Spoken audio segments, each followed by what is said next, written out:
The 30th of January, 1933, Germany.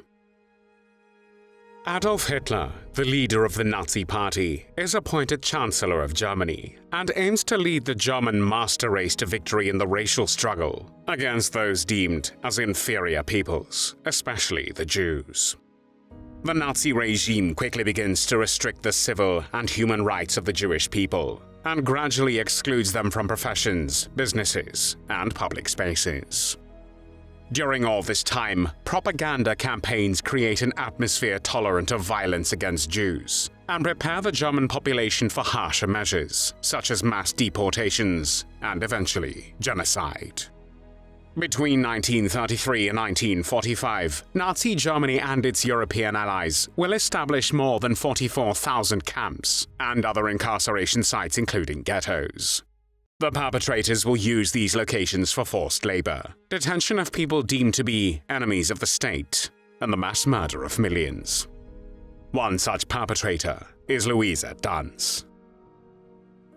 Luise Helena Elisabeth Danz was born on the 11th of December 1917 in the village of Walldorf, then part of the German Empire. Luise was 15 years old when on the 30th of January 1933, Adolf Hitler was appointed Chancellor of Germany. After completing elementary school, Danz worked as a housemaid in a bakery in Brandenburg. After the Second World War started, on the 1st of September 1939, Danz moved back to her parents' home, and in 1940 began an apprenticeship at the post office where she worked until 1943. During this time, while she was on holiday, she met a concentration camp doctor with whom she started a relationship. On the 1st of March 1943, Danz arrived in Ravensbrück, the only major women's camp established by the Nazis, to begin a 3-week course to become a guard.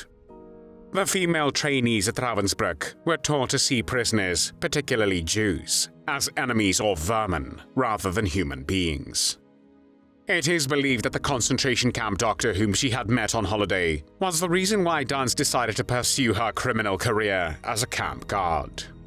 Another reason might have been the money. For mistreating prisoners, some guards were earning almost 10 times as much as they did in their previous civil service jobs. After finishing her training at Ravensbrück, Danz was transferred to Majdanek concentration camp, located in German-occupied Poland. From a nice and polite woman, Danz gradually turned into a wild beast, finding pleasure in tormenting young and beautiful women. Perhaps she envied their beauty because she herself was more of a boyish type and did not attract much attention from men. At Majdanek, Danz worked as an overseer of the gardening unit and quickly became known for her harsh treatment of prisoners, often beating them with her fists, a rubber whip, or kicking them.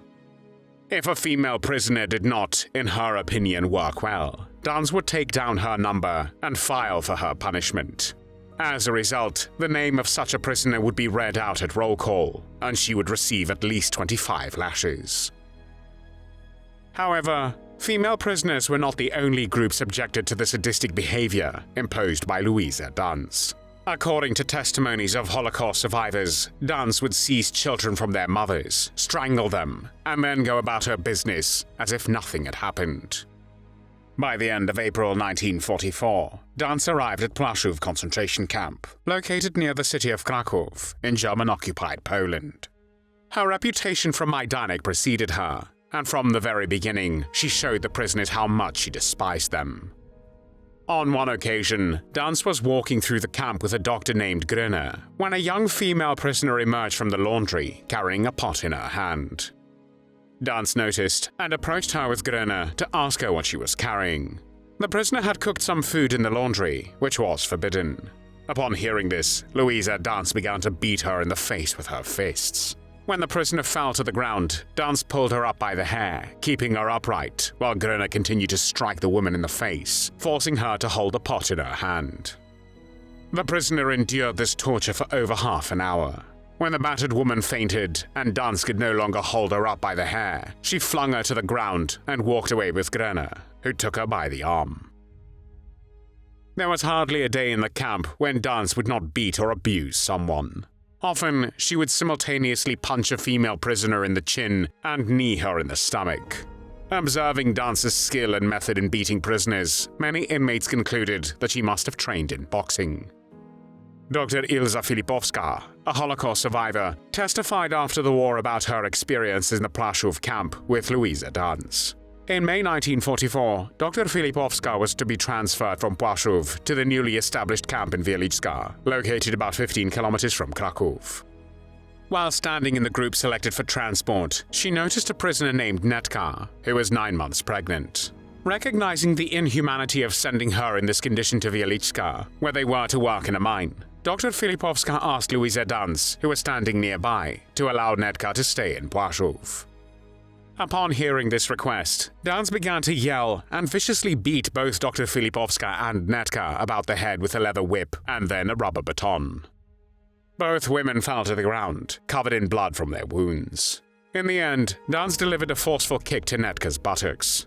Severely beaten, they were transported to Wieliczka, and a few hours later, Netka gave birth prematurely. The baby was taken away from her and killed by the Nazi guards. Danz was not only terrorizing inmates in the camp, but also in the factories where they worked. One such factory was the enamel factory, which belonged to Oskar Schindler, a German industrialist who helped save the lives of approximately 1,200 Jews during the Holocaust by employing them in his factories. Although she was forbidden to enter the factory premises during working hours, Danz did not adhere to this rule. She would often storm into the factory and for no reason at all start beating prisoners and pulling them by their hair. On one occasion, Danz beat a prisoner for washing her striped prison clothes in the factory, doing it so brutally that people from the order police who witnessed the event rushed to the prisoner's defense. Even though she had no authorization to do so, Danz forbade the working prisoners from talking to each other and would spend many hours in the factory washing them solely for this purpose. One of the reasons Luise Danz could get away with her behavior towards prisoners was the fact that she was the lover of Philip Grimm, who belonged to the command staff of the Płaszów concentration camp. While at Płaszów, Luise Danz became a close friend of another sadistic guard, Alice Orlowski. Together, they would take part in the selections, where the primary criterion for determining if a prisoner would live or die was their appearance. If they did not like the way a prisoner looked, that person was chosen for extermination. Those selected were sent to Auschwitz-Birkenau in German-occupied Poland, where they were murdered in gas chambers. Together with Orlowski, Danz liked to storm into the barracks when the prisoners were at work, plundering and stealing their personal belongings such as food, underwear, and even duvets. They would then take the stolen items and conceal them in their coats or SS uniforms, which they always wore when on duty. After the evacuation of the Płaszów concentration camp, Danz was transferred to Auschwitz-Birkenau in September or October 1944. There she oversaw a Jewish work detail in the camp laundry and eventually rose to the rank of reporting officer in the camp for Hungarian Jewish women. After the evacuation of Auschwitz in January 1945, Luise Danz was transferred to Ravensbrück and then to its subcamp, Malchow. Whilst there, she became the camp commandant and served in that capacity until the beginning of May 1945. At Malchow, Danz wore a uniform with SS insignia, high boots with spurs, and carried a revolver and a bullwhip. She continued to torture and humiliate prisoners who were fed very poorly and were constantly hungry. The daily food ration consisted of only a single slice of bread and some watery soup made of potato peelings without any salt. Even though the prisoners were dying of starvation after the camp's liberation, it turned out that the food storerooms were filled to abundance. Although the prisoners lived in such horrible conditions, whenever Luise Danz saw prisoners searching for some leftovers, she would beat them. Some of the prisoners stole raw potatoes, and she would sentence them to having their heads shaved. Once, for no apparent reason, she stood a prisoner in front of the kitchen and ordered her to hold a carrot between her teeth. It was winter, freezing cold, and the prisoner had to stand with a carrot in her mouth the entire day. Towards the end of the war, Luise Danz became friendly with Magda Hellinger, a young Jewish woman from Slovakia. Knowing Danz's reputation, Magda tried to convince her to change her behavior towards prisoners. During one of their conversations, Danz revealed that she had a brother on the Eastern Front and was very worried about him. Magda decided to use this information and asked Danz if she wanted to meet a Romany fortune teller to find out what was happening with her brother. Magda arranged the meeting and briefed the fortune teller about her previous conversation with Danz. The fortune teller then told Danz, "Your brother is thinking about you, and he is very worried about you, about what is happening and what you are doing. He hopes you will be all right when the war is finished." Afterwards, Danz's behavior became less cruel. On another occasion, Magda asked Danz if she wanted a portrait of herself.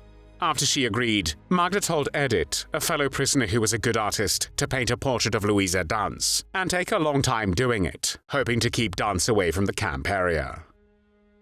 At the end of the war, Danz tried to slip into obscurity, but was discovered, captured, and arrested in June 1945. For the crimes committed at various concentration camps, she was sentenced on the 22nd of December 1947 by the Polish Supreme National Tribunal in the first Auschwitz trial to life imprisonment.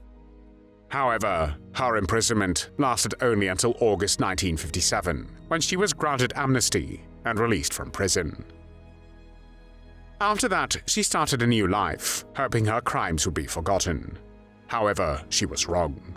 In 1996, after having lived undisturbed in seclusion for many decades, Danz was tried again before a German court. The reason was that new evidence emerged accusing Louisa Danz of murder. When a teenage girl at the Malchow concentration camp begged Danz to be allowed to stay with her mother during the death march, instead of answering, Louisa Danz kicked the poor girl to death on the spot. Because German doctors said the defendant Danz was too old to be able to withstand court proceedings, the charges against her were dropped 1 year later in 1997. When Danz died in Walldorf on the 21st of June 2009, she was 91 years old. There were no tears shed for Luise Danz.